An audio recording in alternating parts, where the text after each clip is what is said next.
খুকি একটু একটু করে বড় হতে শুরু করে। শুরু হয় পড়াশোনা। কোন স্কুল ভালো হবে তার খুকির জন্যে তার সাধ্যের বাইরে গিয়েও চেষ্টা করে তাকে ভালো শিক্ষা দেওয়ার। প্রথমে প্রাইমারি স্কুল, তারপর হাই স্কুল। হাই স্কুলে পা মানে বাবা মায়ের চোখে মুখে আতঙ্ক ফুটে ওঠে কন্যার জন্য। পৌরাণিক প্রথা, মেয়ে মানে অন্যের সম্পদ। নিজের ঘর অন্ধকার করে অন্যের ঘর আলো করতে পাঠাতে হবে। পিতা সেটা জীবনের শ্রেষ্ঠ দায়িত্ব বলে মনে করে। তার জন্য তাকে যথেষ্ট অর্থ উপার্জন করতে হয়। সে নিজেকে অনাহারে অযত্নে রেখে একটু একটু করে পয়সা সঞ্চয় করে। এটা একটা নিম্ন মধ্যবিত্ত পরিবারের কাহিনী। শুরু হয় পাত্রপক্ষ আসা।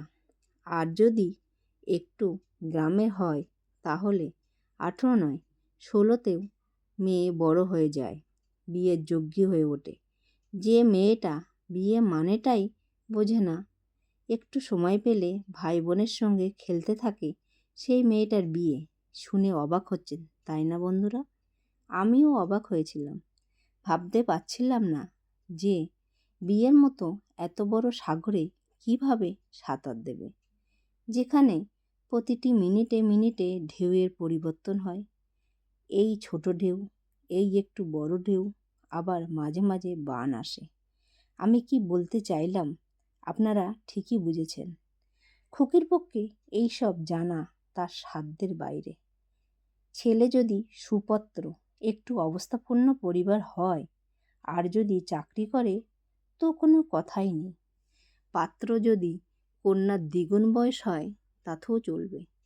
বাবা মায়ের মাথায় ঘুরতে থাকে তার মেয়ে খুব ভালো থাকবে, তার খাওয়া পড়া কোনো কষ্ট হবে না, অনেক স্বাচ্ছন্দ্যে থাকবে তার খুকি।